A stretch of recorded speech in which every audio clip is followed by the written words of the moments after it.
எண்ணெய் ஊற்றிக்கலாம். இதுக்கு எண்ணெய் கொஞ்சம் நிறையா ஊற்றினா நல்லாயிருக்கும்.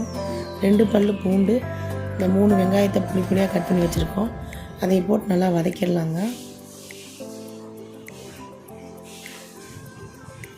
கருவாட்டுக்கு தகுந்த உப்பு நம்ம அதில் போட்டிருக்கோம். வெங்காயம் வதங்க கொஞ்சம் உப்பு போட்டுக்கலாம், வதக்கிடலாம். 1/4 ஸ்பூன் மஞ்சள்தூள் போட்டுக்கலாம். வெங்காயம் நல்லா வதங்கணும். இதுக்கு தண்ணி எதுவுமே சேர்க்கக்கூடாது, எண்ணெயிலே செய்யணும்.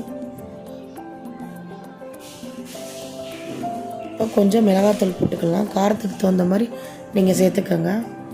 ஒரு தேங்காயை மிக்சிலேயே பேக் சைடு திருப்பி அடித்து எடுத்துக்கலாம்.